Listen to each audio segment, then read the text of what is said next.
Chapter 4. I pulled out the empty brass I had first, and found all the makings for bullets in the laboratory.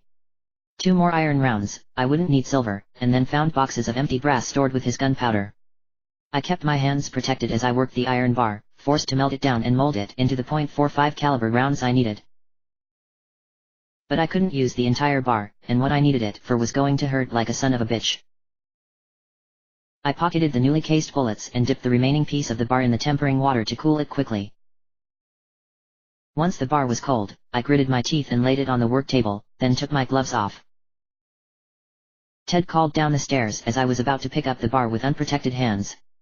"Are you ready to go?" "Just a minute. If I scream, just ignore it." I opened my shirt and pulled the material aside. Ted was coming down the stairs as I grabbed the bar with both hands and squeezed it tightly while slamming it into my chest. My scream of pain made him move faster, and that was the last I saw before I blacked out.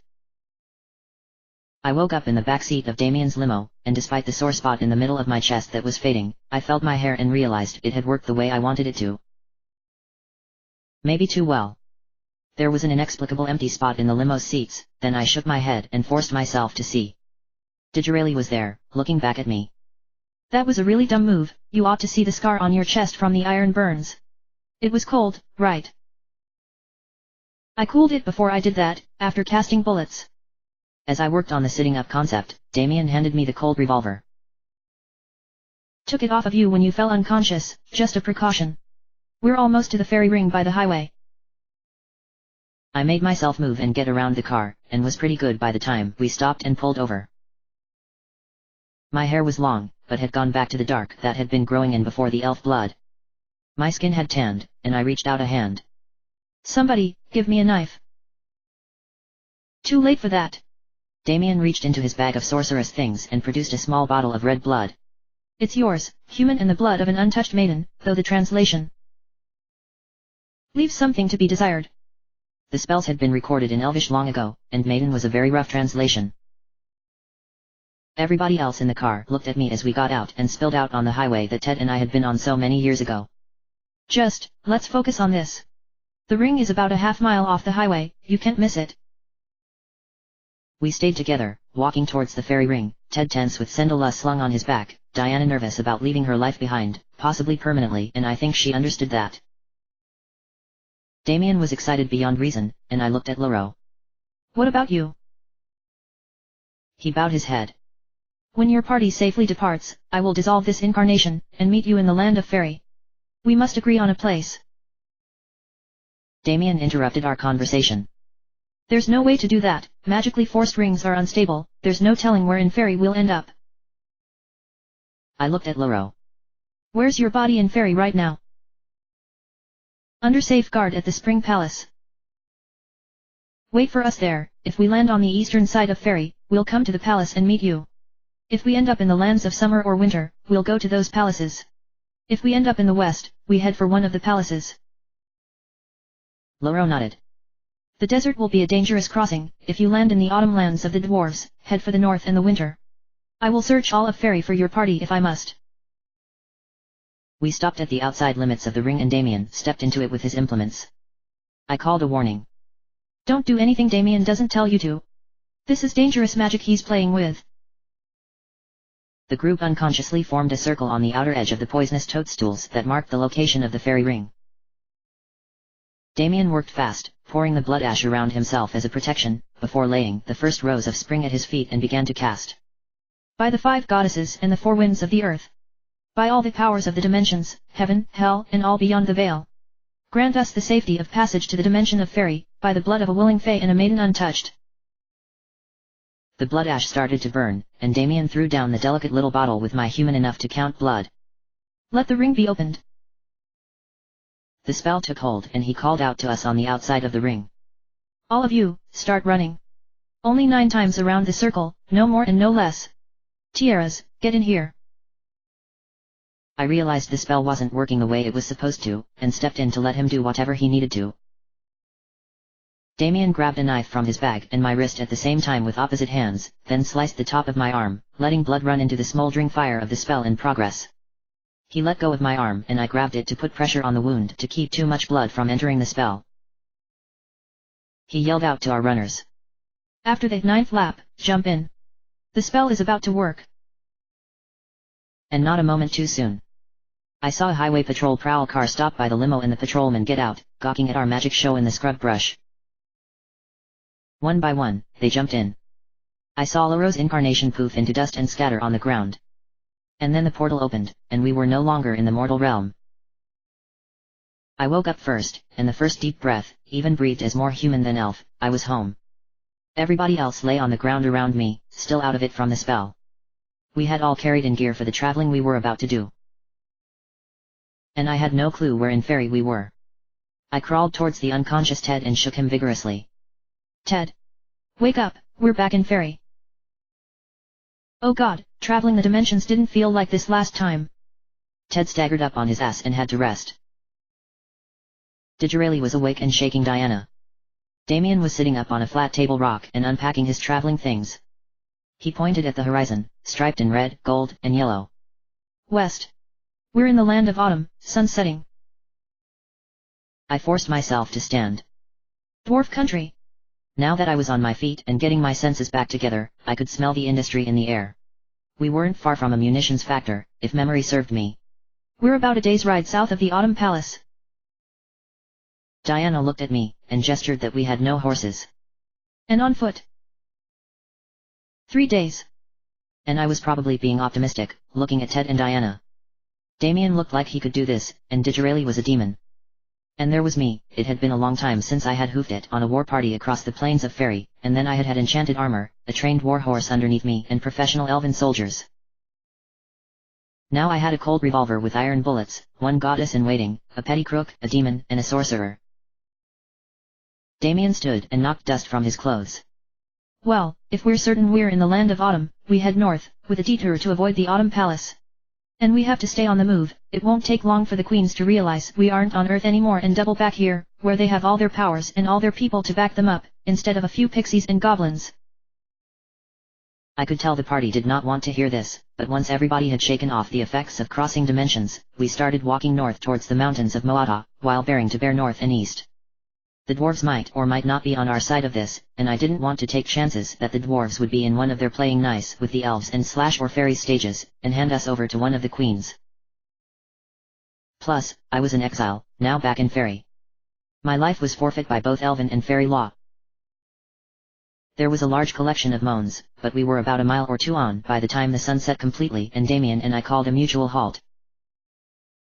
All right, Fairy is doubly dangerous at night, we stop and throw up our tents.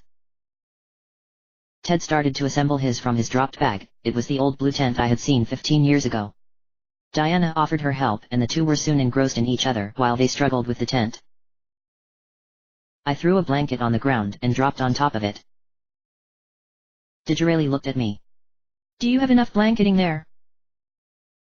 I waved a hand around me as I stretched out and rolled up in the blanket.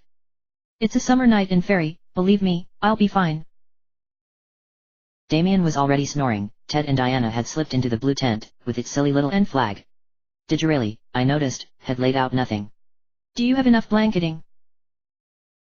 He looked at me, and his eyes were glowing a dull but steady red. I don't need sleep, and we need a posted sentry. I nodded the need, thanked him profusely for being willing to do it, and promptly went to sleep. I slept for only a couple of hours when Digi was shaking me awake.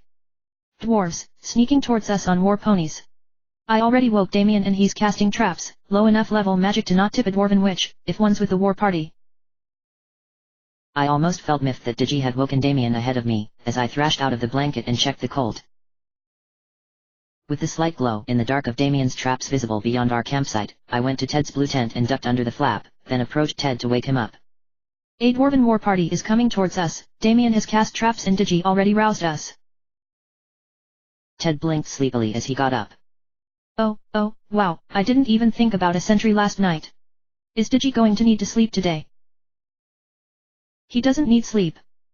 As I crawled back out of the tent, I heard Ted pull steel and wake Diana. Now you stay in here, we're about to be attacked by dwarves, at least there's a war party headed our way on ponies. Dwarves? You mean Snow White's friends? Why would they attack us? Ted's answer was muffled as I walked back to Digi and Damien. Damien looked at me, just as there was a flash of brilliant light and a loud pop beyond our circle. The dwarves hit one of my traps, they knew we were here. They'll be more cautious now that they know we have a magic user. I sighed. Hypothetically, if you hadn't used magic, would the dwarves have found us? Digi looked at me like an idiot. Of course they would have, they're dwarves. I could hear the snort and whinny of the war ponies now, though the dwarves were trying to keep their mounts quiet. They're definitely coming towards us, Damien. And they won't hit another one of your traps. As he made various gestures that might have meant I should pull back, I crouched and started sneaking towards the dwarven party. The last good cover was a heavy willow tree. I hid at the base of the trunk and was shielded by the drooping branches. The dwarves came over the hill, armored and mounted on spirited war ponies, the animals throwing their heads restlessly against the trotting and walking their riders kept them to. Of course, only 3 of the party were on ponies, the lowest-ranking soldiers whose job was to trigger traps and snares. The rest of the party came thundering over the hill in jeeps and tanks. I counted 3 vehicles, as their passengers spilled out carrying heavy dwarven guns as they fanned out and started shouting orders to each other in Dwarvish. I sprinted back to our campsite, with the shots of dwarven guns following me, and the yelled orders got more urgent.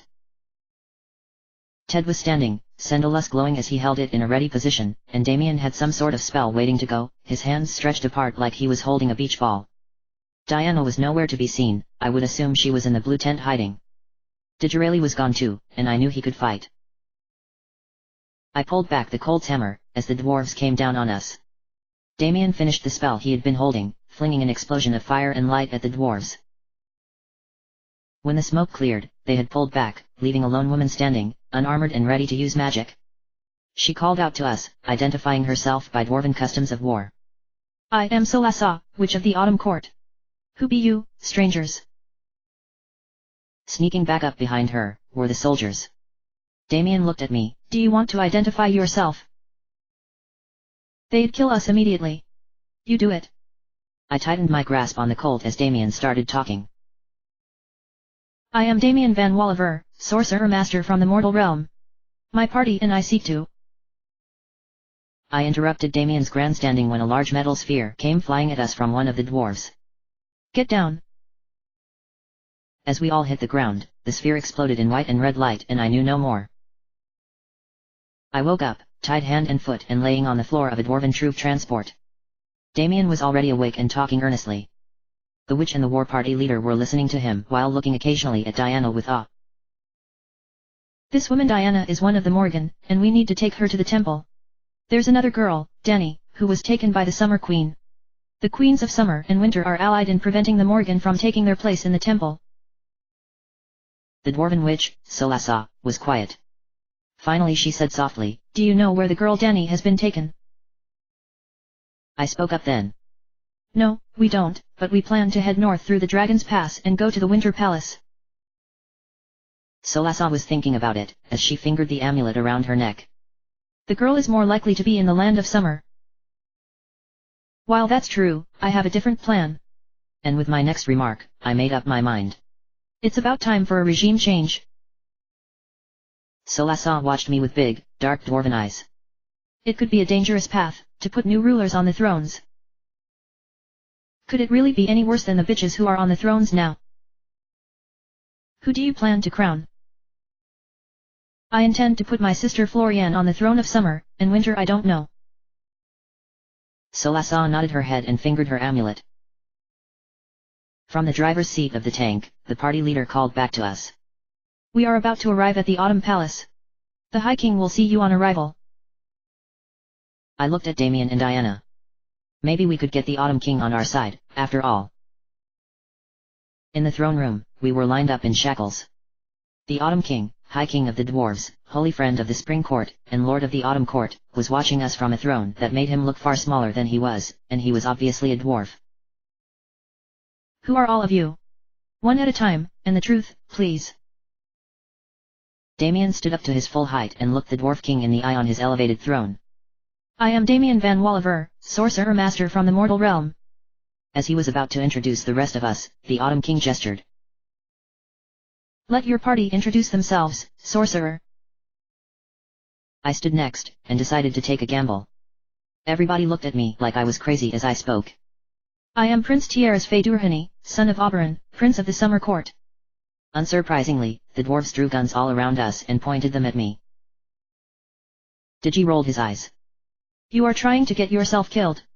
Then he spoke to the dwarves, and dropped his human guise completely, showing the fierce, 10-foot-tall, scaled, horned, sharp-toothed, genderless mien of a demon. His voice had a deep, vibrating baritone to it now. I am Digirali Masasir of the dimension of the underworld, third high demon lord of the darkness. I looked right back at Digi. You never told me you were the third high, you jackass. Diana and Ted stared at him, then back at the dwarves. Finally Ted introduced himself. I'm Ted Lawrence, just a guy from from Earth, People Land, and I just want to rescue my daughter from the elves, thanks. Diana spoke. I'm Diana Eternals, just a woman who got tangled up in all of this, and I really don't know what's going on, and all I know is I'm supposed to be a goddess, so yeah, and you probably think I'm a heretic for saying that. A dwarven priest stood up, clutching a religious tome. Who be the goddess this woman claims? Damien grabbed an opportunity with both hands. This woman is of the Morgan, and so is the girl we seek to rescue from the elves. The priest came towards us, having laid down his holy book and picked up a circular amulet from the neck of a stone image of Maka of the Morgan. He stopped in front of Diana and stretched the amulet out to her. We were ready to act when the amulet ignited with bright light, momentarily blinded the chamber. When the light faded, Diana was very, very different. The sweatsuit she had chosen as best clothes to adventure in was gone. It was still her, but she had changed in the same way that Dani had when she had banished the Horned One, with a better wardrobe.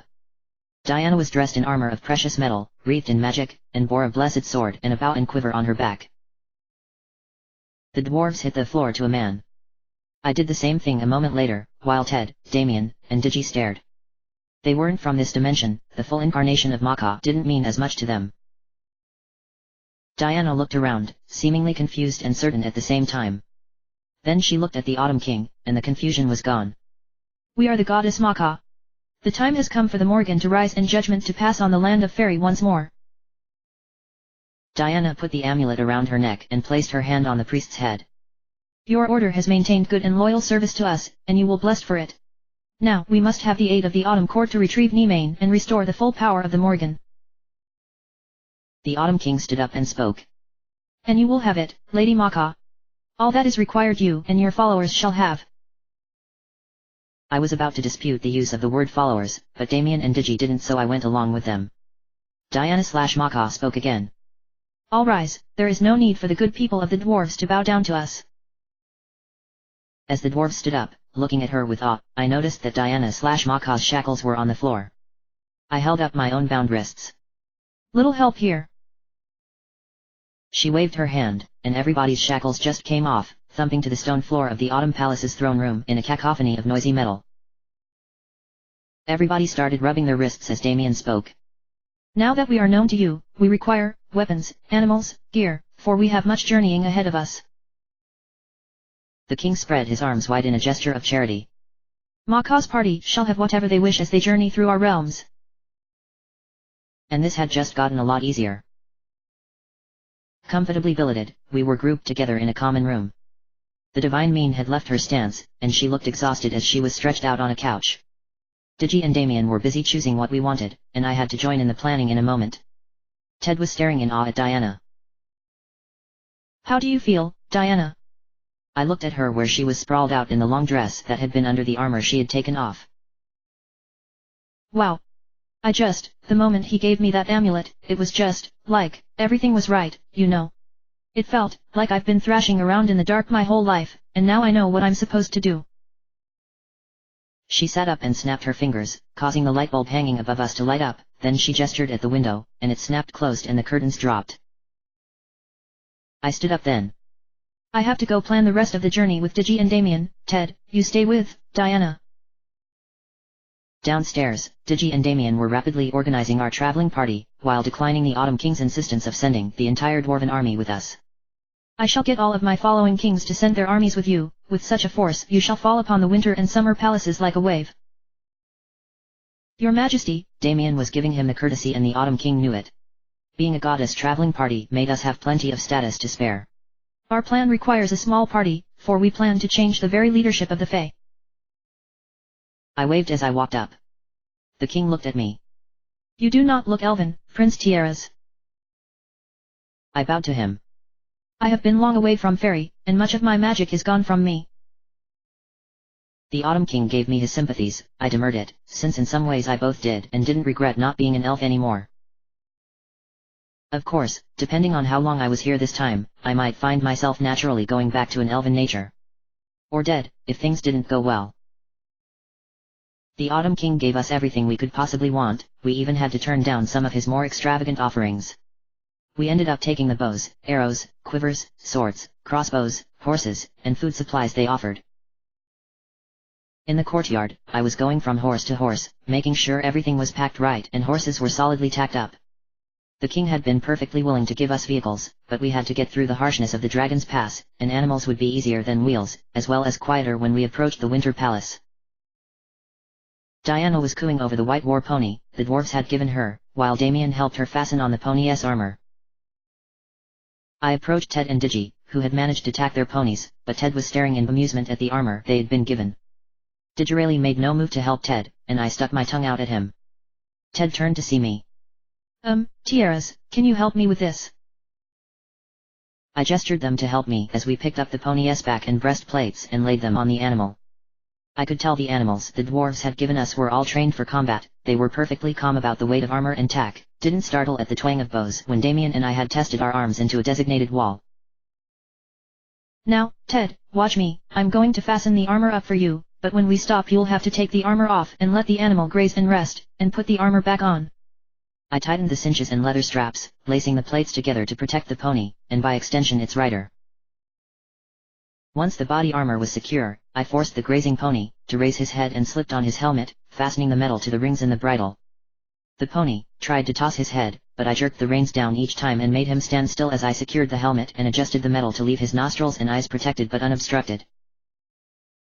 Damien was checking animals, too. I decided not to ask how he knew what a horse's armor should look like when properly fastened, but he knew what he was doing. With our gear and animals secured and ready, I swung up on the Palomino pony I had been given and signaled everyone. Let's head for the palace gate and figure out our order of march, team. Ted struggled up onto his pony and Diana and Damien mounted without a problem. Digirelli was already on the back of his black pony, and clicked up the animal, trotting up to me and reining in on a dime. Do I look all right? I rolled my eyes. I would imagine you have spent more time in a saddle than I've been alive, Digi. The incubus perfectly backed the pony, cooing to it. I would imagine you're right, Your Highness. Ted, Diana, and Damien managed to get their own ponies to cooperate as they trotted up to us. Ted and Damien's mounts were leading pack mules with our food supplies. I looked at our small band. Diana was mounted sort of uncomfortably on a white pony, Damien was seated on a chestnut and looked very calm of it, Digi was placidly calm and in control of his black, AMD Ted was looking positively ill on a grey with a white star on his face. Ted, have you ever been on a horse before? Ted groaned. Not really, just trail rides as a kid where the horses followed each other blindly. Everybody else seemed relatively calm about being on horseback, even Diana as she petted the white pony.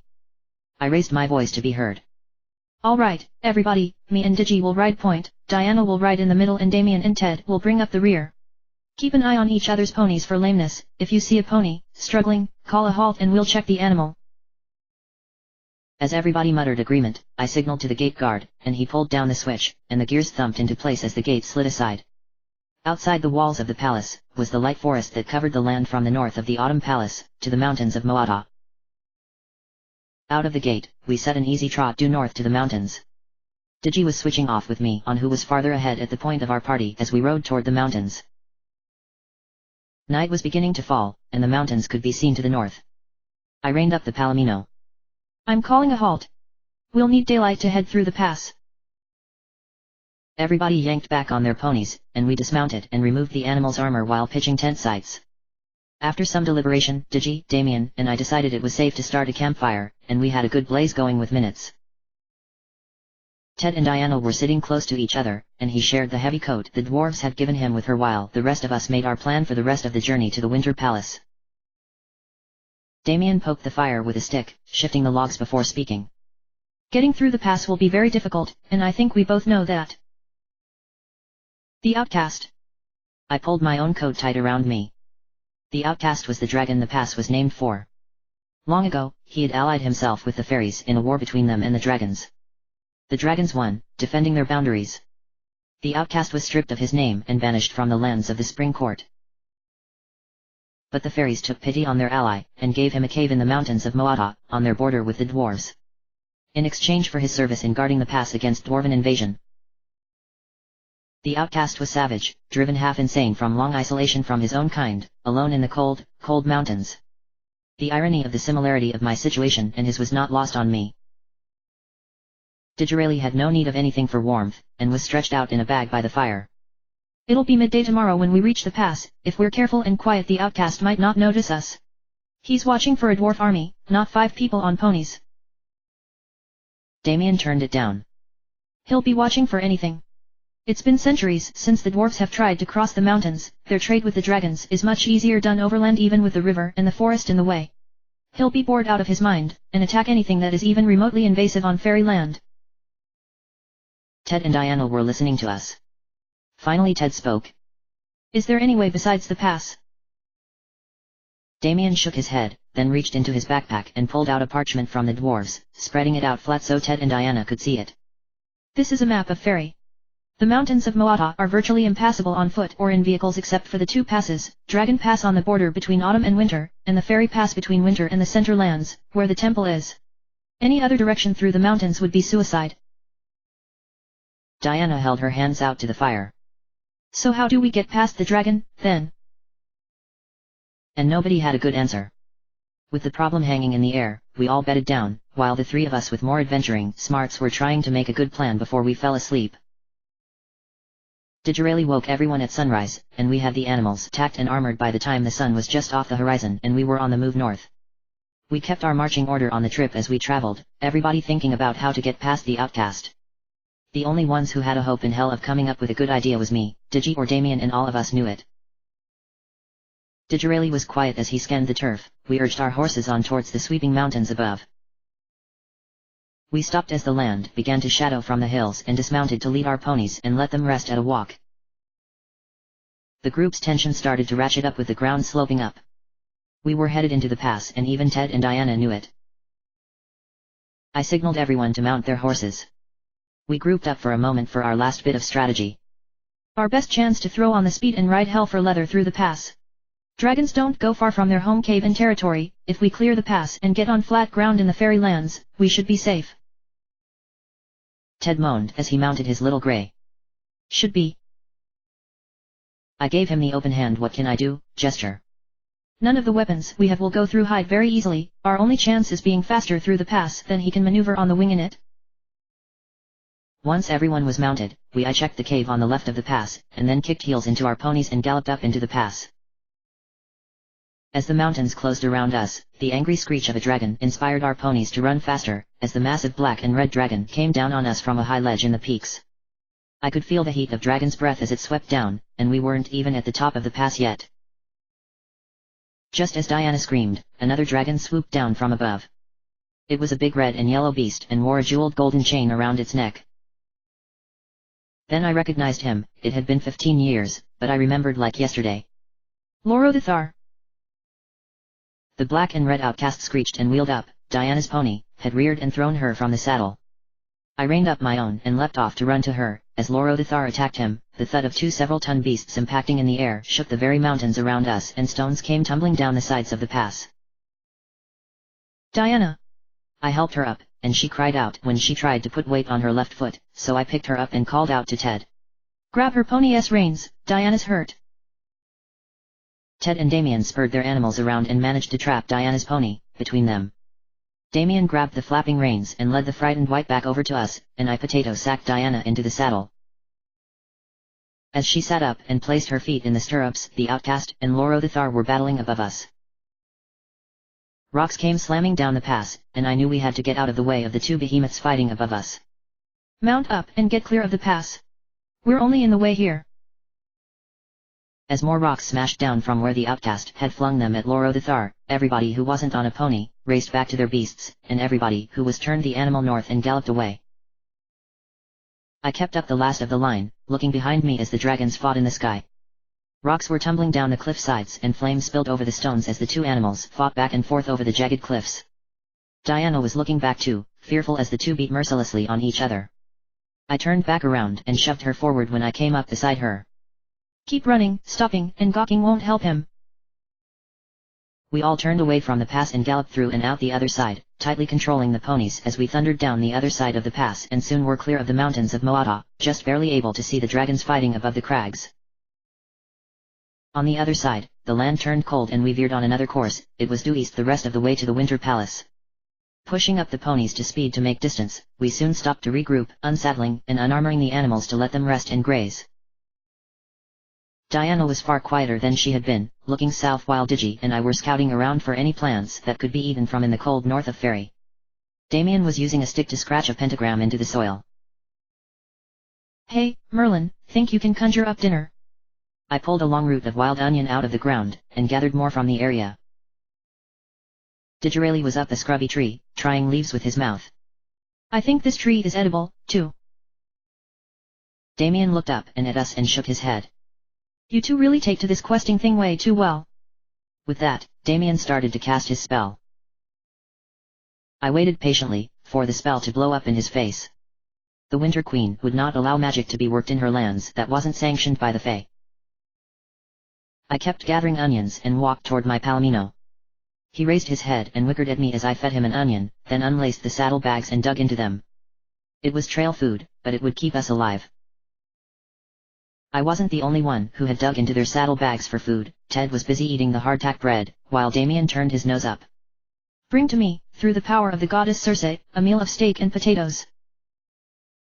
The spell seemed to work, and I held my breath in preparation to hate him for being able to use magic. As the conjured meal exploded everywhere, Ted and Diana crumpled over laughing while eating their trail food from the pony's saddle bags.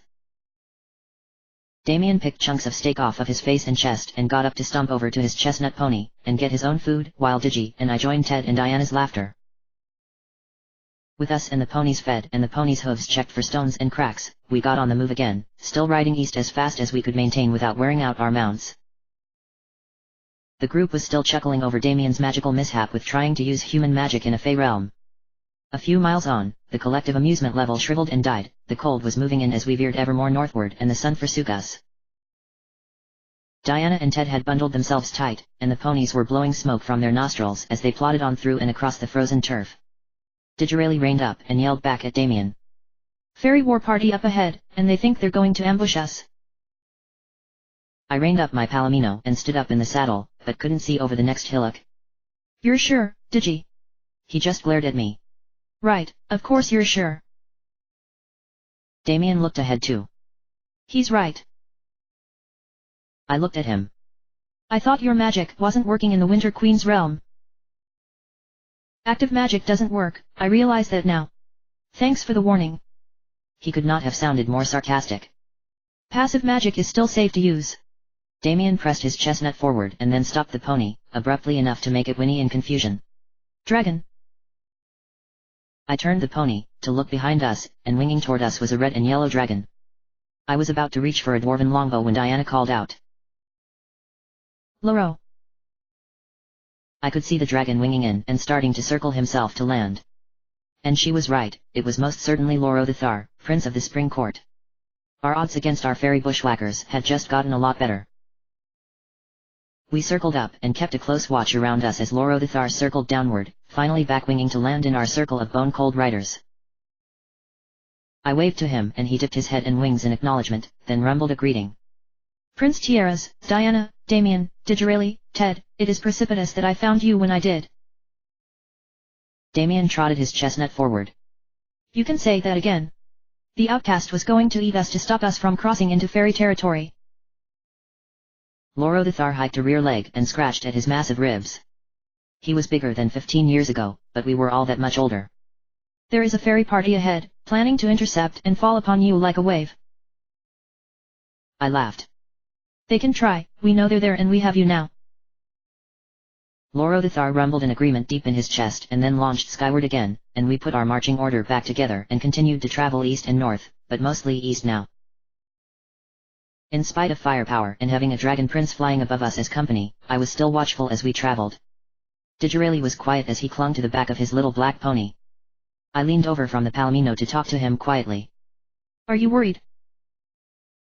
Oh, definitely not. We have a sorcerer who can't use active magic, one woman who occasionally remembers she's a goddess, no offense intended, Tai, an elven prince who isn't very elf, a human who sort of knows how to use a sword, and we're going against the full power of the Winter Queen of the Fae's army. Of course I'm not worried. I straightened up and brought the palomino closer to his black. Digi, it will work out all right. He turned and looked at me, was about to make a comment when our ponies went ballistic. The black reared and tossed his head. As good a rider as Digi was, he was thrown off and landed in the scrubby winter brush nearby. The fairies had gotten the drop on us, magically confusing the animals. Nobody else was as good a rider as us, and I just managed to keep my seat on the back of the terrified palomino, while Diana, Ted, and Damien were tossed off as the ponies panicked. Within minutes the fairies were on us. Lorothar swept down and landed to attack. Ted pulled steel and covered Diana, who had broken out her bow and knocked an arrow, and Sendalus started to blaze with enchanted fire. As Damien was trying to use his rearing and plunging black pony for cover and shooting about, I noticed that none of the fairies were attacking me directly, until I turned around when I heard my name called in challenge. Tiaras, son of Oberon. The Winter Prince had his sword drawn. Your gun won't work here, elf. I almost reached for the hilt of my sword, but thought better of the distance between me and the Winter Prince. I grabbed a bow off the rump of the palomino and knocked an arrow, drawing a bead on the prince's heart. Would you be reasonable, you flaming idiot? Call off your men and let us talk like civilized Fae. Show me that you're even Fae. The prince wheeled his black charger around and spurred himself toward me. Digirelli called out as he crossed blades with two fairy soldiers. Tiaras, your powers. They don't work. I yelled back as I let an arrow fly and caught the prince in the stomach with the shaft. He went to the ground, pressing his hands to stem the flowing silver. Have you looked in a mirror lately, your highness? I hadn't, and come to think of it, we had spent several days traveling in fairy. I raised my hand, cupping them together and casting an elven enchantment. The fairies broke contact with the battle, even releasing Diana where she had been about to be dragged off, in spite of the sword she wielded like an expert. I suddenly had an idea, and hoped my friends would forgive me when this was over. Your Royal Highness, allow me to show my allegiances. I quickly put together a new enchantment and simultaneously healed the Winter Prince, while stripping everyone else of their weapons. The Winter Prince looked at me with pleasure. Ah, so you have returned to your roots. Bind the prisoners. Lorothar caught my eye and lunged skyward, quickly escaping the ring of fairy soldiers. As I kneed the palomino forward, the Winter Prince remounted his charger. Somebody bring down that dragon. But the fairies' loyalty to the throne only went so far. Nobody touched a single siege bow as Lorothar winged high above us and circled. I didn't meet anybody's eyes, as the fairies bound them and took the dropped weapons. Some of the other soldiers were pursuing the fleeing ponies, since prisoners who had to walk would take longer to deliver, and I was willing to bet the Winter or Summer Queens had ordered us taken alive. Disarmed, Digirelli, Ted, Damien, and Diana were bound by their hands. The Winter Prince nodded approvingly as I nudged my pony forward and joined him, while his soldiers surrounded the rest of the party. I was getting plenty of hateful looks, but I couldn't tell them my plan. We pushed our ponies eastward and onward. I rode beside the Winter Prince and set on my plan. Your sister, how is she as Winter Queen? Her Royal Majesty is the most glorious and gracious ruler the land of Fairy has ever seen. Her beauty is beyond compare, and the very stars glow in jealousy of her. But how is she as a queen, a leader? I brushed my white hair back behind my ears and checked my blade. I had taken Sendalus from Ted and put the colt in the palomino's saddlebags. The Winter Prince looked at me sideways. She is the queen, born to rule over all of Fairy by right of royal birth. Her Majesty is blessed by the very gods with the wisdom and bravery to rule the fair folk. I gave him the same sideways look. Don't try to bullshit a bullshitter, cousin. I've grown up in the exact same royal court you have except for the individual people. I think we both know that you and I would so much better rulers than our sister and mother. The Winter Prince didn't immediately denounce me, which was a good sign. He stroked his chin. Perhaps. I have, often, considered what I would do as king, though that will never happen. He gave me another look from the back of his black charger, a big fierce beast that befitted its rider. I glanced behind me, where the rest of the party was bound to their ponies. Diana had a close guard of nervous fairy guards, and Ted was just as guarded. In contrast, Damien and Digirelli were lightly guarded. I caught Digirelli's eyes and tried to explain my plan with just my eyes. He gave me the finger and ceased to listen, or make eye contact. I turned back around and kept my pony, hoofing it to stay at pace with the Winter Prince's charger. I strained to listen. Ted and Diana were talking at the back of the war party. She was furious. I will call down all the powers of the gods above on them for this. You could have done that about 15 minutes ago, your divinishness. You should have known Tiaras was going to go all fey on us. Fucker. That last part was probably aimed at me.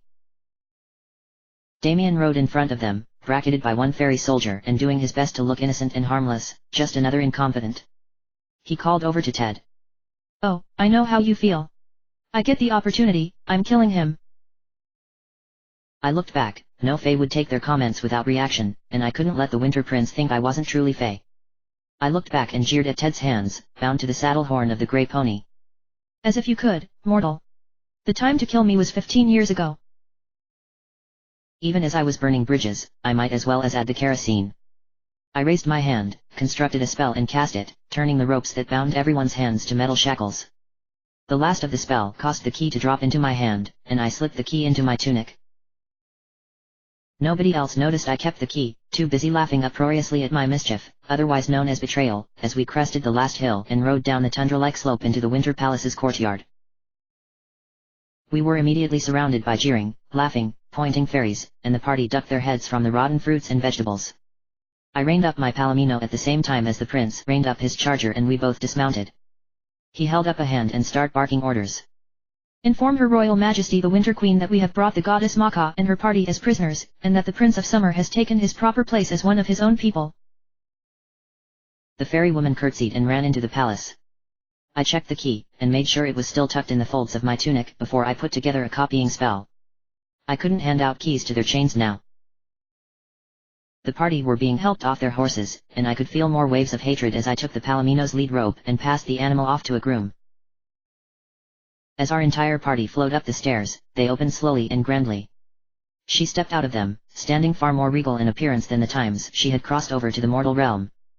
The Winter Queen, dressed to the nines and looking down at her brother. Our royal brother has done well, and accomplished what none other could. She gave me an appraising look, and I resisted the temptation to draw Cendalus. I was going to kill her, but just needed the perfect opening. Instead, I laid my hand on the hilt of the weapon and bowed to her as a reigning queen of the Fae. She was satisfied by this. Let the prisoners be secure in our dungeons, except for that one. She pointed imperiously at Diana, who was fuming and looked about ready to unleash some very divine wrath. I desperately tried to catch our nascent goddess eye and shook my head slightly. And I knew she saw, because the divine in her subsided and I was fully looking at Diana Eternals as they were herded to prison cells. I sedately followed the Winter royalty up the stairs and into the palace. Seconds left alone was all I needed. I cast the copying spell with the focus as the key to their shackles and directed the copies to everyone in my party, then cast another spell to bring the cold revolver to me from the palomino's saddle bags. The copying spell worked fine. The transport spell figuratively belched in my face and thumbed its nose at me, with fingers wiggling merrily. With my plan building, I entered the throne room as the Winter Queen sat down upon the royal throne. She really was young, and devastatingly beautiful. If affairs had been different those years ago, I probably would not have protested this particular arrangement if the Summer Queen had seen it fit to happen. I stood up and drew Cendalus, offering the blade. I believe this was once taken from you, my queen. Consider it yours, for your renewed loyalty and rediscovery of your true place, as a prince of the Fae, cousin Tiaras. I sheathed Cendalus and stepped closer. Your Majesty, I request one favor. Ask and it shall be yours. She was examining me with her eyes and that was putting it nicely. I wish to speak to the prisoners. I have brought you the goddess Maka. I ask only to speak, to gloat of my... I hesitated on the word, so corrupted was I by human ideals. Mischief on them. And I ask to know where the goddess Nemane has been taken by my mother, the Summer Queen. It shall be yours. She looked disappointed that I hadn't asked for another kind of favor. You may see the prisoners at once, and Nemane is captive in the dungeons of the Summer Palace. I bowed graciously to the Winter Queen, while deciding where to put the bullets. As far as I could tell, she was perfectly fine, in spite of the bullets I had put into her back in the state forest. This time, when I pulled the trigger, she wouldn't survive. I'd make sure of it. 2 fairy retainers walked ahead of me as we went down the winding staircase to the dungeons. I had declined the court clothes the Winter Queen had offered, and braced myself as I stepped off the narrow stone stairs. I ducked to avoid the food dish that came flying at me from Ted's cell. He, Diana, Damien, and Digirelli were all prisoners, the guys in one cell and Diana alone in another next to them.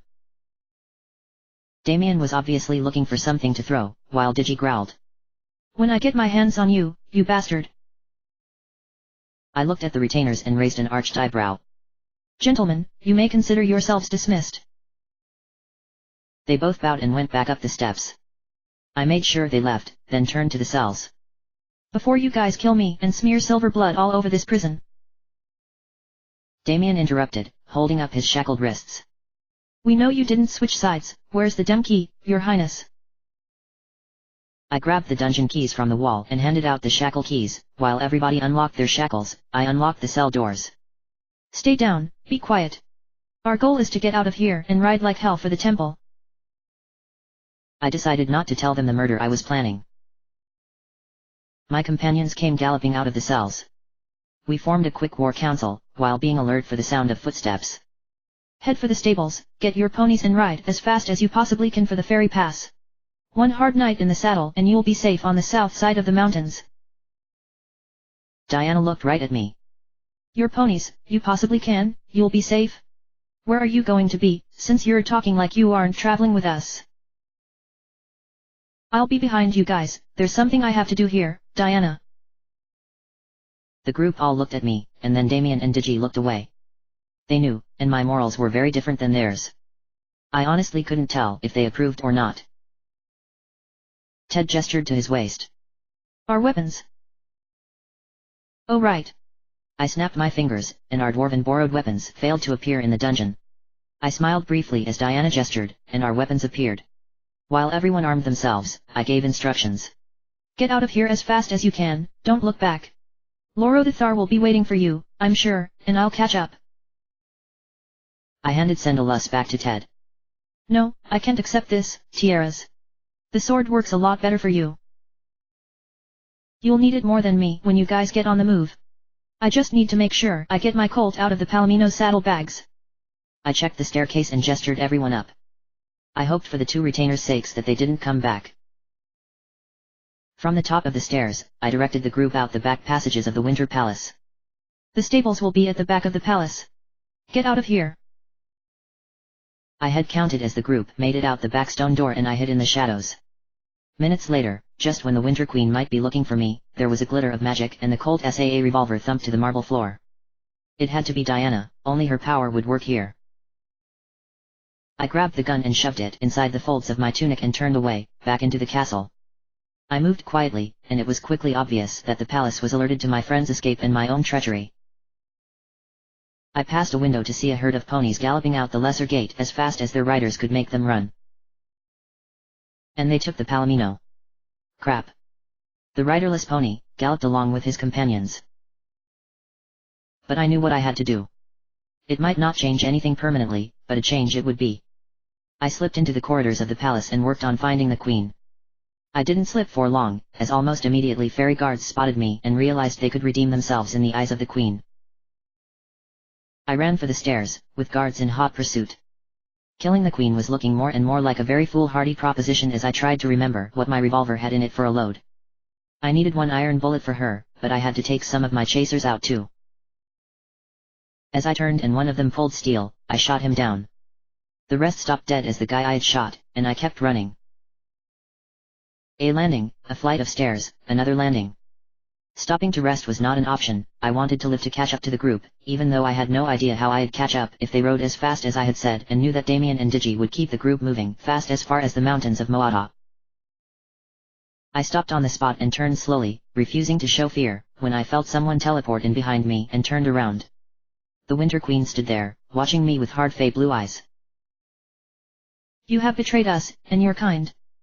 She was reaching for the sword she wore, a delicate thing crafted and enchanted long ago for the first fairy to gain dominion over all and crown herself the Winter Queen of Fairy. But it could cut through diamond. Glad to do it, too. Did you really think a male, banished and exiled to the mortal realm for 15 years, would be on the side of the Fae? I was reaching for my revolver. This time, I didn't miss a lethal shot, and she fell to the landing. I didn't have time to make sure she was dead. I knew I didn't, but I did anyway, going to the gunshot queen and checking her throat.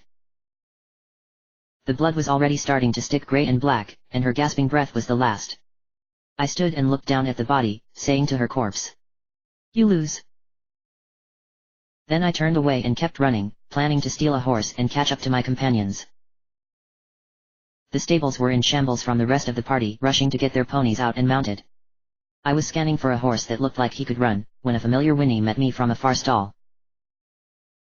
I didn't dare let myself believe, but I called out in the dark, "Palawas!" The war horse whinnied again and started to bang his head and front hoof against the stall walls. I ran to the horse and found him, 15 years older, but he had been cared for. The tack I couldn't even guess where it had been taken and had no time to look. Palawas wore a halter, and I could control him with my knees. It would be good enough. The noise outside indicated I didn't have much time to get my horse to obey and let me mount him. I opened the stall door and grabbed the halter to lead Palawas out. The big stallion pulled at my hand and I yanked down. "Palawas, it's me." I swung onto the stallion's back and braced myself for a fight as I kicked my heels into his belly and he leapt from the stall. And the fairies hunting me chose that moment to open the stable doors and come get me. I charged out, scattering guards like bowling pins as Palawas tossed his head and let his hoofs ring on the smooth courtyard stone. I cast a force field to deflect arrows as Palawas charged for the gates of the Winter Palace and across the drawbridge to pound hooves on the tundra like grass of the north. I looked behind to see a half-intentioned pursuit. And I knew they weren't trying to keep me. My trick would not work again, and my life would be forfeit if we failed at the Summer Palace. I dug my heels in and urged Palawas on to catch the rest of the party, hopefully before they crossed the mountains. I didn't want to ride through the pass alone.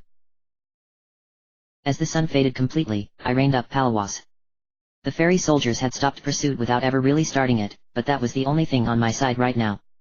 I was in the shadow of the mountains of Moata, and the only sign of my party was hoofprints on the turf, quickly fading away. I had told them to ride as fast as they could, through the night if they had to, and I was sure they had. Alone, I wouldn't take my own advice. I slipped off of Palawas' back and looked around me. I had nothing, all of my campaigning gear was on the Palomino. I had nothing to make camp with, so I decided that I would take the risk. I climbed back on the horse and clicked him up, pointed south. The night was long and dark and cold. I pressed Palawas on, keeping to walking and trotting as the mountains started to get closer and closer. I rode up into the pass, the high crags closing around me. Fairy Pass is rougher and more aggressive than Dragon Pass. The ride wasn't easy. Naturally, I urged Palawas onward and faster, as eyes glowed on the rock faces above and wild predators considered whether or not to make a meal of me and my horse. At the top of the pass, it was bitterly cold and Palawas refused to run, keeping himself to a painful walk in the cold.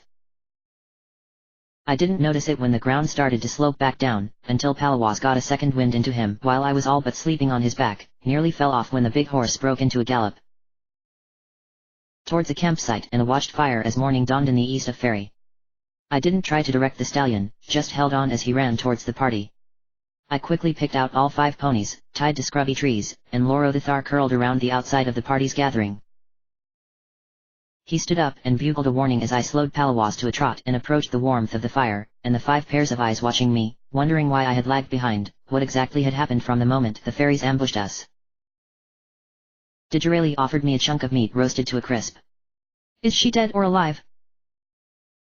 I played dumb as could be, while tearing into the meat. "Who?" Damien raised an eyebrow. "You know who? The Winter Queen, you lagged behind to kill her." Ted and Diana turned to look at me, from where they were huddled together. You killed her in cold blood. Ted was staring at me now. Diana's look was different. You executed her.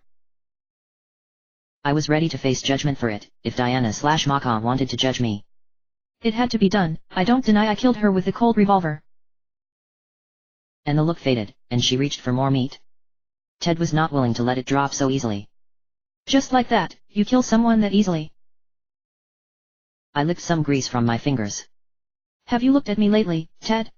I'm Faye, we don't see killing the way you mortals do. It's just a game and she lost by not being vigilant. She shouldn't have trusted anybody who switched sides that easily. Ted looked away and focused on spearing another chunk of meat off the fire. He was human, he would never understand. I had taken out a problem, and I would do it again when we rescued Danny.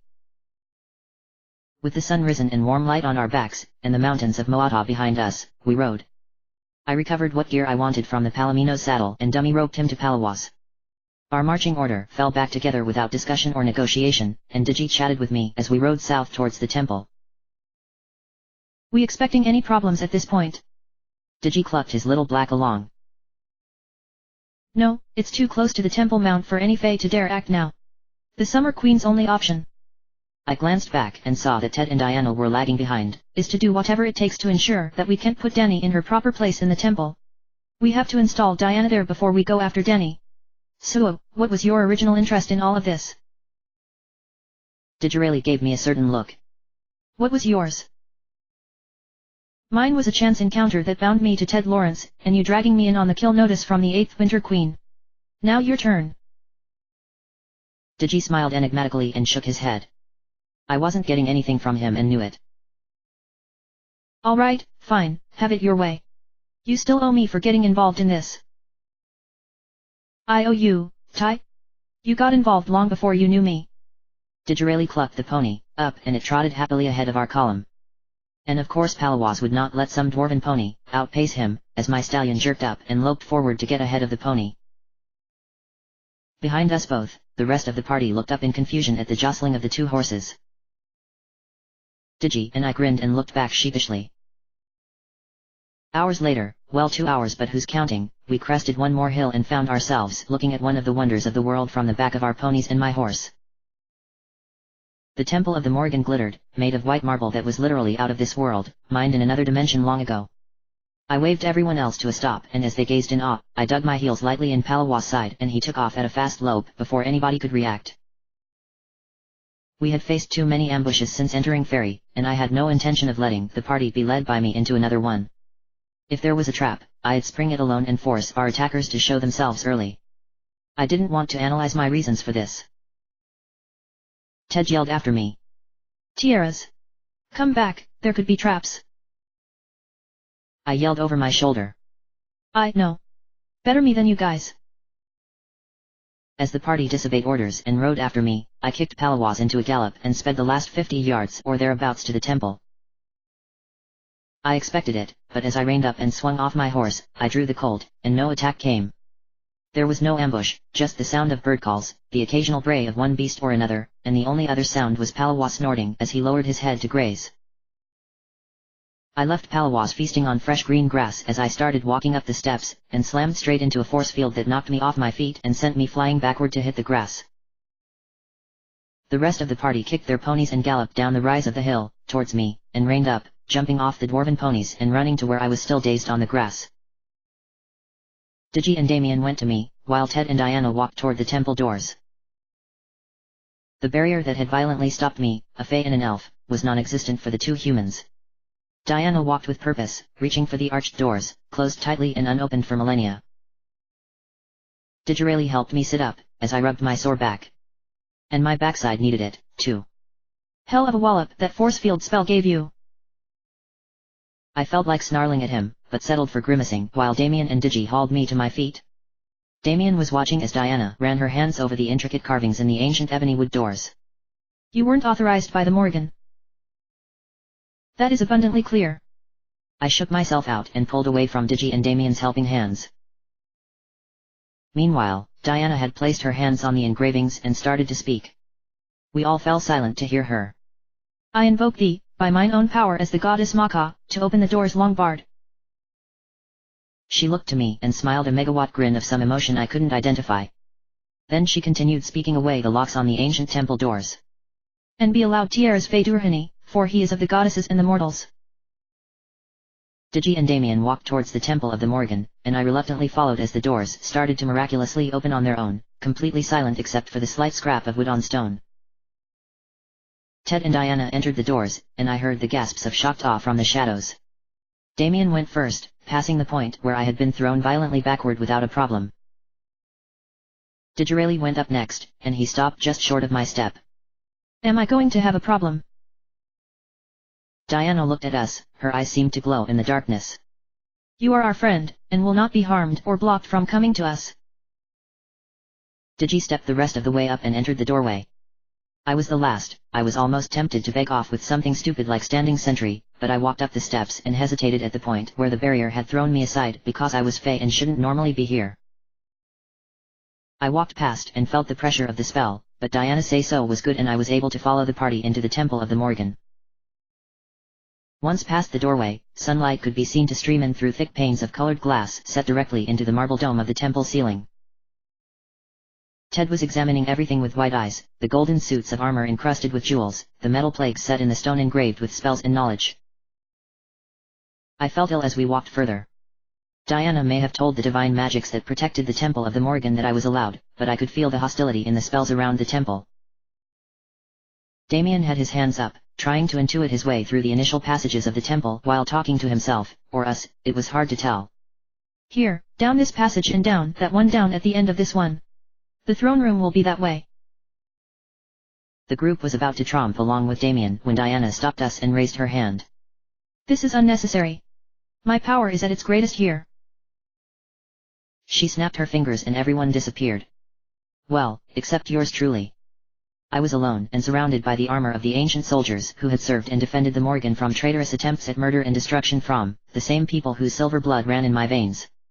I felt very self-conscious as I gathered silver white hair out of my eyes and followed the passages Damien had been figuring for himself when Diana had teleported them. The temple wasn't big, and 3 humans blundering around would be very noisy. When the first set of doors stopped me, I called out. Diana! I was sure I was on the right track, and hearing Ted and Damien's voices loud and clear from the other side of the door made me more sure. Damien answered me, voice muffled but understandable. That door can't be opened from this side. You'll have to solve the door's riddle. There's another door we can open on the other side of the room. Get to that one or solve the door you're at. I groaned and looked at the carvings on the door. I absent-mindedly touched them to help read them and had to yank my hand back when it started to burn on the doors. I looked closer without touching and saw that the door was cold iron. Very potent, worked cold, never heated in the forge, and intensified by the temple. Oh, now this isn't even right. How am I supposed to open the dem door when I can't touch it without being hurt? I froze when I heard a disembodied voice. It chuckled at me mockingly. You are truly a Fey, Prince Tierras. You whine and complain at what does not please you immediately. You buck against and deny any responsibility. You consider not what pain and suffering your actions will wrought. I stood up to my full height, barely over 5 feet as a full-blooded elf again. You're trying to make me mad and stupid, so I'll do what a million other Fey would do. It won't work. I've spent 15 years being human, living and working with their ways. What you see doesn't mean anything right now. Give it a week after I leave Ferry again and I'll be Lane Michaels, a homicide detective headed for narcotics in a month or 2. Maybe that stuff was true about Tierras Fedurhani, son of Oberon, Prince of the Summer Court. Hell, it was true. It's not anymore, so I'm going to sit here until I figure out a way to open that door without being hurt, no matter what insults you want to come up with for me. I felt someone in the room in the next second and spun around to face them with my back to the stupid door. A woman stood there, draped in robes and glowing with inner light. We are bad. Your answer intrigues us, elf. I was about to kneel when she stopped me with a single hand. That is unnecessary from you, Tierras. You have been judged by the eyes of the Morgan, the first of your kind in over a millennia to face such judgment. And you have been found to have truly changed your ways, no longer Fey in mind and soul. I looked up at the goddess. I'm still Fey in body, and that door is cold iron. Bad laughed, it was warm and melodious. And amused. Why do you think iron harms you? Because your mother says so, other elves? What reason is there for this? I hesitated, then came up with what I thought was a reasonable answer. Some people are allergic to strawberries, and peanuts. I'm allergic to cold iron, I guess. Bad shook her head and again laughed gently. Iron harms you because we made it so, to allow a control of the Fey races. Come to me, Tiaras. I stepped toward her, and she extended a hand to touch my forehead, then ran her hands down the curve of my ears and through my hair. I had to mentally keep myself from pulling away. Then she pulled her hands away and shoved me in the chest harder than any human could, slamming me into the door and holding me there. When the pressure released, I got off the door. Bad was gone, and I was able to open the door without feeling anything but the coolness of iron. I flung the door open and walked in. Ted, Diana, Damien, and Digi stared at me as I pulled out my revolver and checked it. I could handle the iron bullets without harm as I shook them into my palm and then reloaded them. Finally, it was Damien who actually spoke. Who were you talking to? We heard you talking and no one else. I looked up at them as I put the Colt back into my tunic belt and walked to them. You guys wouldn't believe me if I told you. It was bad. Apparently, as far as the Morgan are concerned, I've been a good boy and iron doesn't hurt me anymore. We need to do this. They stared like I had lost my mind. The 3 thrones glittered with jewels and precious metals, and each had its armrests inlaid with iron. I sighed and took hold of Diana's arm. Damien walked up to the seats and called to Diana. Yours is on the left, the jury. Danny would be on the right, the judge. Bad would be in the middle, the executioner. Diana walked with purpose to the throne of Maka and turned around. Just before she actually sat down, I could see the hesitation of a normal woman, guided by the hand of something far more powerful within her. The next moment, she sat down and wrapped her fingers around the armrests. We all heard it, the surging of magic as the temple's dormant spells and magics came alive with one of the Morgan on the throne. Power surged through the walkways and walls. Damien and Digi headed out of the throne room through the doors I had entered. Then Diana/Maka called to us. Nimane must be rescued. You know the importance of this. I looked at her. We do, and we're going to get Danny Lawrence back and bring her here. We were outside the temple, tacking and preparing beasts to travel. The summer palace would be a long ride away, and time was of the essence. The faster we brought Danny here, my reasons were selfish, I wanted to see their power restored to force decency on the Fae. I had borrowed proper horse-sized gear from the temple's stocks. And we were deciding whether or not someone should stay with Diana. Damien shook his head. This place is heavily protected by magic, she does not need anybody to stay and babysit. We need everyone we have if we're going to get Danny out of the summer palace. Ted nodded his head. As much as I would like to stay, I have to get my daughter. That is my only priority, Donnie's safety. I grabbed hold of the saddle horn and swung up on Palawas, picking up the reins and winding them around my wrists in the proper fashion of a warrior. It's a long ride to the summer palace, I ought to know. We need to get on the move and make some headway before nightfall, team. Everybody else mounted their ponies with a little more reluctance and slapped the reins on thick pony necks. We all turned the beasts south and kicked them up into a trot for the long ride to rescue Danny. I was working from my memory of Fairy's topography, while Damien had a text open in front of him, reading the thick book as his chestnut pony placidly followed its compatriots. Should we go through Anchormer or not, Tiaras? It's a rough town. I guided Palawas mostly with my knees, he seemed to be displeased by the bridle and the bit. God only knew the last time he had been fully tacked. The big war horse had been left 15 years ago when I had left the Winter Palace on Dragonback. It was only a matter of royal courtesies that my horse had been kept and cared for those 15 years. Ted was antsy on the back of his grey pony. So you're saying, what, it's New York tough, New Orleans tough, Baghdad tough, Afghanistan tough, Anchormer is a violent cesspool of elven crime and corruption. Of course, any elven city is going to be like that, so take that as you will. Digirelli was chuckling on his black. Sounds like my kind of town. I say we ride through Anchormer, just for supplies, you know. The evil gleam in Digi's eyes told me his interest in the wretched hive of the Summerlands was not merely just for supplies. I glared at him as Palawas kept walking. No, I don't need any of us getting picked up by my mother's guards in the city because Digi bedded the wrong city official. We bypass Anchormer, does everybody that's not an incubus agree on that? Ted and Damien nodded their heads. Disraeli grumbled something about me being a spoil sport, a party pooper, and other insults because I wasn't willing to get our party in Dutch in Ankermer. Tough luck. Hours later, Digi had gotten ahead of me, and a familiar place presented itself on the grasslands, near a few scattered trees. I reined up Palawas and gestured around. This is a safe campsite, me and Ted have both used this area. It's far enough from the standard elven patrol routes that we shouldn't have any trouble.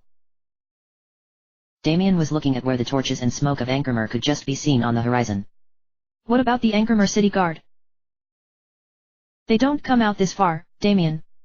I swung off of Palawas while Ted and Digi happily climbed off their ponies, stiff and sore. I could tell they both were feeling the long days of riding our party had been doing, but Ted refused to show it. Disraeli was not so proud.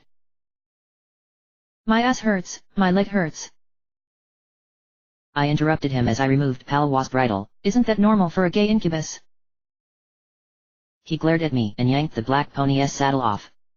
I'm a pitcher, not a catcher. I kneeled down to rub Palawas' legs and check his hooves for stones. Ted was brushing his grey while he watched the area around us, and I was sure he was trying to keep his mind off of Donnie's imprisonment by doing anything else. Disraeli let the pony go to graze on the field grass. Satisfied with the condition of my warhorse, I went to the fireside and started working with my hair, braiding it back in anticipation of the fight we were headed for. Soon, we were squatted around a campfire eating the field grub and hardtack from our saddlebags. Ted and Damien crawled off to tents a little while after eating, and Digi was cleaning his hands. I looked at him and spoke. I'll sit sentry. The demon shook his head and stood up. That isn't necessary, you actually need sleep, I don't. Still, it isn't fair that you keep putting yourself on sentry duty. Relax or something tonight, I've got it under control, alright. You'll regret it tomorrow, Ty. I might, but it'll be fair, Digi. Good night. Oh, love the braid. You should do pigtails, everybody knows warriors do pigtails. Disraeli walked away, outside the light of the fire. I sat down and pulled a cloak around me against the encroaching night coolness. I'll pigtail him. The party was settled and quiet. I had let the fire die down to reduce its visibility while still trying to keep from getting completely cold. The stamp of horses' hooves beyond the fire's light turned my head and I headed that way to see into the darkness.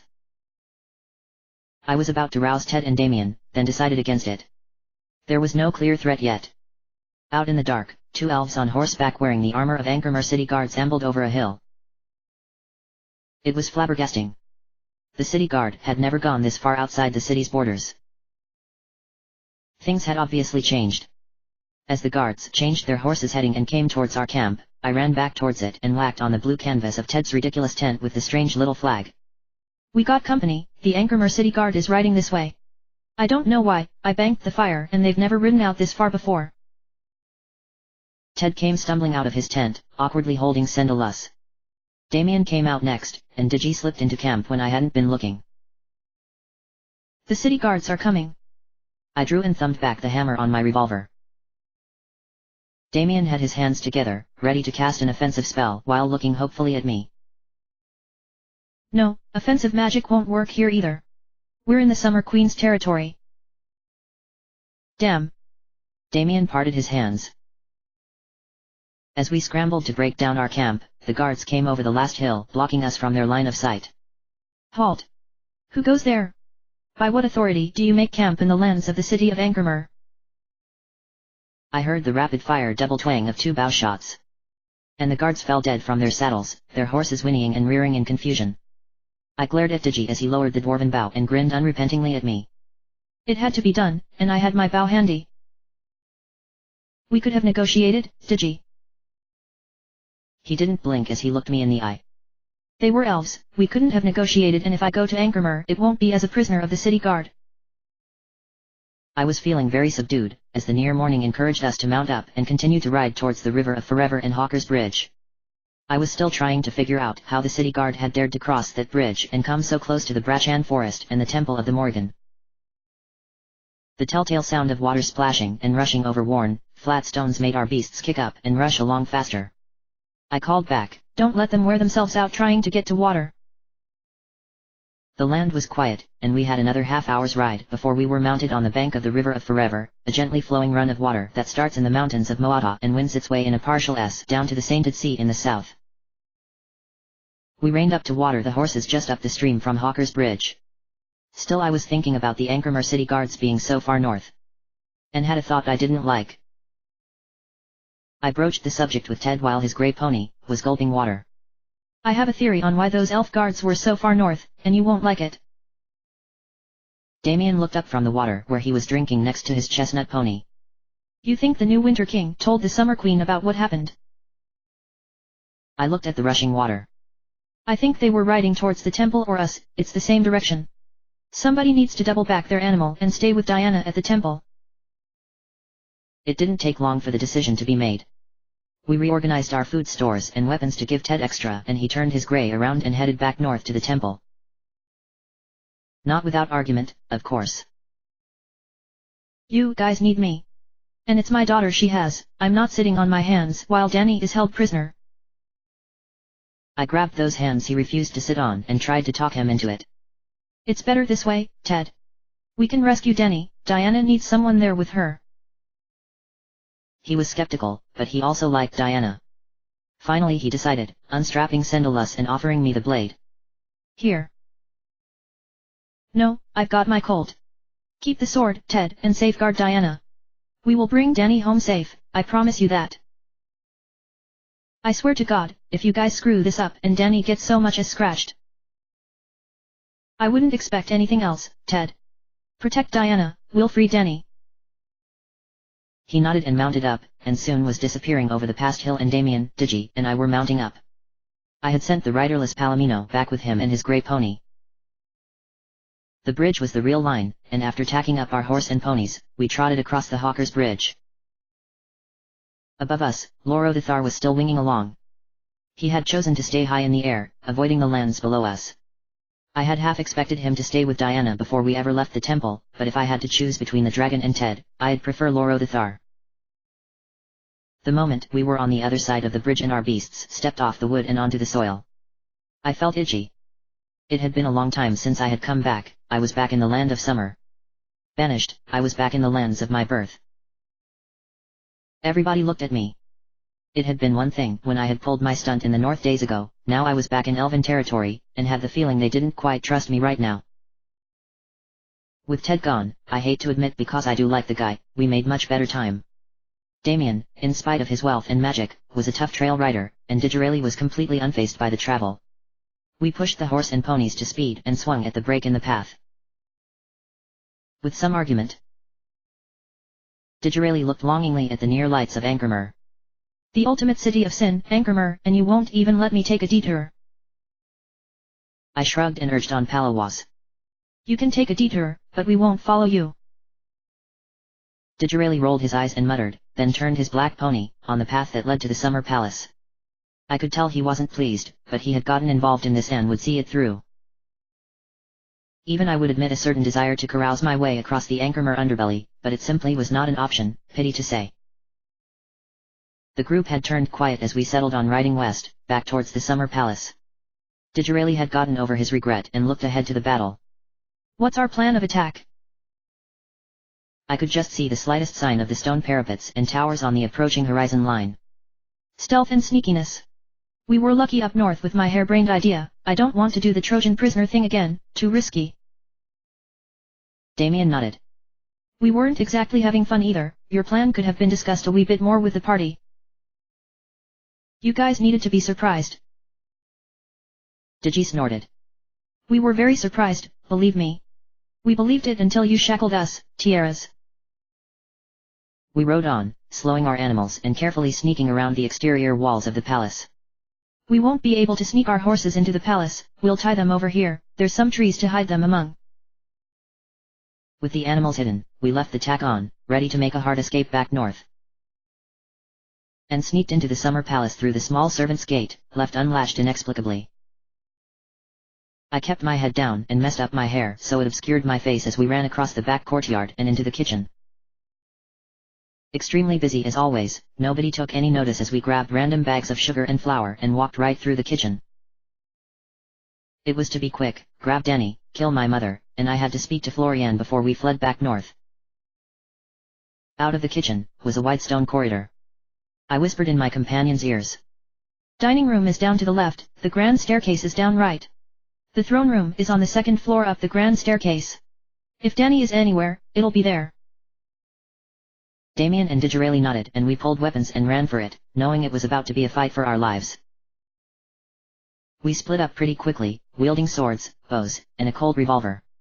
I was running up the stairs when I heard the crash of a battle downstairs. But I had to get to Denny. Digi and Damien could handle themselves just fine. I was halfway up the stairs when I heard a painfully familiar voice. You. Tierras Fedurhani, I have tolerated your rebellion long enough. The Summer Queen stood there, her arms upraised to do something vicious. I grabbed for a banister and tightened my grip as she turned the stairs into a windstorm. Downstairs the clash of weapons told me a battle was still going, and the fires that were burning here and there told me that Digi had tossed his human appearance. When the wind stilled, I forced myself to stand back up. The Queen stared at me, fuming. I hid the colt down by my side, mostly covered by my tunic. I have tried everything to bring you back to your proper place and status. You are no longer my son, and are no longer any prince of the summer court. I looked her right into crackling fey blue eyes. Glad to hear you say that, your royal majesty. She was putting together a powerful death curse just for me, but guns are faster than magic. I brought up the colt and pulled the trigger. My ex-mother went down with a cry of pain and I sprinted past her to find Danny. I would have to make sure the Queen was dead, but I needed to secure Danny first. In the throne room, I found Danny after I threw open the doors. Nobles were fleeing in fear as the battle overflowed the first floor and poured upstairs. She saw me and tried to free herself from my sister. Tierras. Help. Floriane, heavily pregnant, was holding Donnie's arm. My sister called mockingly. You throw away everything you are, over this girl. Yep. The Queen is dead, let Danny go and we can talk. Dead. The Summer Princess Floriane let go of Donnie's arm. You're sure? I shot her. I tapped the colt shoved back into my tunic belt. Outside the first cries of the soldiers and guards that had checked the Summer Queen's body were calling for healers. She won't live, sister. Don't make me kill you too, I want to make you the new queen, if you have a little sense. Floriane, or I guess I should say the Summer Queen, shoved Danny towards me. Go to him, child.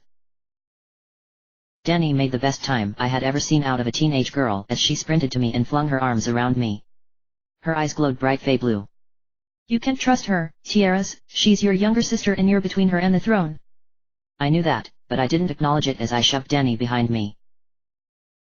I looked at the Summer Queen. You'll need to move fast to get on top of the 9th Summer Queen's death, your majesty. The Summer Queen looked at me and turned away, marching towards our mother's cooling body and called out imperiously, Bow before the Queen of the Elves. The battle stopped and I dragged Danny to the back stairs. Damien and Digi were waiting for us, blood-stained with blood that was more silver than red or black, so they seemed to have won. We need to get out of here, my sister can only give us so much of a lead. Digirelli looked at me as he took Danny and easily swung her up piggyback. So you succeeded. The 9th Summer Queen is dead, and the Summer Princess has claimed the throne. I wouldn't call it success, but it was something close. They nodded and gave me space as we managed to flee while the Summer Court was in an uproar over a banished prince murdering the 9th Summer Queen. It would take time for them to figure out what had happened. By the time they had it straight, we'd at the Temple of the Morgan again. Everybody made personal best time to reach the mounts and swing up, kicking the animals into a hard gallop north. One last hard ride and it would be over. Or so I thought. The beat of wings above us frightened the ponies and it took all of us being damn good riders to stay in the saddle. Lorothar. The Spring Prince landed and spread his wings, blanketing us in the shade of his span. I was happy to see him, as he blew smoke out of his nose at me and then threw a spell, enveloping our entire party as elven warriors came pouring out of the lowered main gate of the Summer Palace. When the dust cleared, we were a hard night's ride north, on the grass on the opposite side of the River of Forever, near the temple. Ted and Diana came running outside to us as we spurred our horse and ponies out from under Lorothar's wings and rode towards them. Danny leapt off of Palwas before I could get off and help her, but if she smarted her ankle she didn't care as she ran to her father. Dad. Denny. Oh God, you're all right. Ted grabbed his daughter in a bear hug and picked her up to swing her around. Lorothar stepped over to Diana and lowered his head, snorting low in her ear. She laughed and patted his muzzle, then turned to us. You have done everything you needed to do to restore the Morgan, and we thank you. Now I had to return to the mortal world, and as much as I expected that thought to hurt, it didn't. Lorothar, would your father mind if we inconvenienced him again? The red and yellow shook his head. No need of that. Prepare yourself to travel home. I looked at Digi and Damien and we hurriedly shed the things we didn't wish to take back. The ponies were handed off to Diana and Denny, they had to stay and they both seemed to know it. But Ted wasn't getting ready to travel, as Digirelli shed his dwarven weapons with a small sigh of mourning. Ted, are you coming back with us? I asked him while I was checking myself. There wasn't much I could do, the cold had to come back with me and the only clothes I had was the tunic the dwarves gave me. He gestured to Diana and Denny. I can't just leave, not when I know Danny is staying, and they need somebody here, you know. I mean, Lorothar is going to stay, too. He surrendered his place in the Spring Court and is dedicating himself to the temple and the Morgan. Oh, okay, I see why you want to stay, and I won't do you the insult of talking you out of it. I looked at our dragon ride home, and then Ted suddenly reached over his shoulder and unstrapped Sendalus. Take this. I couldn't, you're appointing yourself guardian of the two most hated women by all the Fae. You need Sendalus. Diana and I have been examining the temple's stocks. I don't need this sword, trust me. Ted pressed it on me and put his hands behind his back and walked away backwards when I tried to return it. And so it seemed that only Digi, Damien, and me were returning to the mortal realm. I was already constructing subterfuges and explanations for the disappearance of the three people, as Lorothar bellowed out another spell, and the land of fairy dropped out from underneath me. I woke up in a very comfortable bed, in a very plush room, that was very familiar. Damien's mansion. I struggled up and jerked the bell pull, and a servant was there in 5 minutes or less. Good morning, detective. What can I do for you? I squinted my eyes shut and then opened them to look at her. What day is it? You know, the date and the day of the week. Friday the 27th, detective. Can I get you some breakfast?